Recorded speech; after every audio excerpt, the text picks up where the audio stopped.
agama.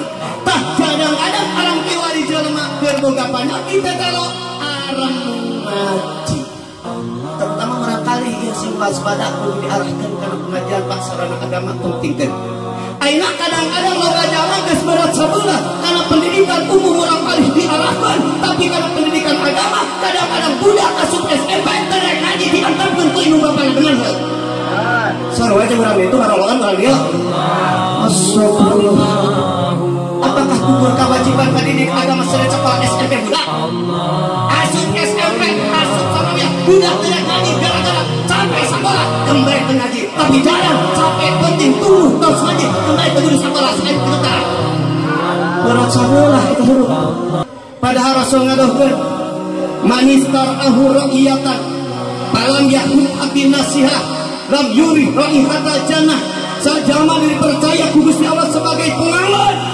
Inung bapak ngangon kanu jadi anak, aparat ngangon kanu jadi masyarakat, kiai ngangon kanu jadi masyarakat teu bisa ngabimbing, teu bisa ngabana dina, teu bisa ngabina dina segi agama. Inung bapak ngangon kanu jadi anak, anak teu dibina dina segi agama, teu ngaji diantap, can bener maca Quran diantap, can bener paparan salat diantap, tapi lamun teu sabar di jurung-jurung. Akhirna eta jama kakurangan dina agama, bodoh dina agama. Rasakeun sok sampeyan jeung bapak dadas tarana larung gagal ibadah Allah, anak bodoh di agama, habis perintah dia membuka harapan suka surga, mamba surga, siapa di agama Gusti Allah.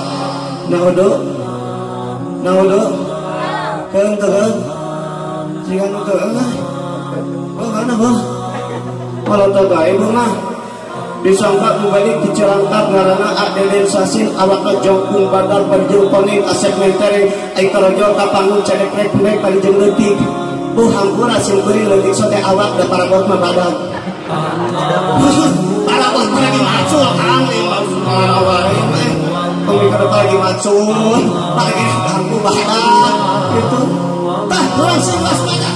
Dan dengan Rasul ngadohkeun man taroka waladan jahilan pikir karena ismu alai di mana jangan ninggalkan anak, ninggalkan turunan anu bodoh dina agama, gara-gara kurang maaf neakan turunan bodoh dina agama, gara-gara teu diajikeun, gara-gara teu ditobatahan, gara-gara teu diselenkeun ka kiai, teu diselenkeun ka hajeunna, teu bener wuduna, teu bener salatna, teu bener maca Quran, teu bener alak-alakna, aluna kabar hancuran dina bina agama. Inung bapak maut geus hajal pang di alam kubur, teu bener salat anak, teu bener wuduna anak,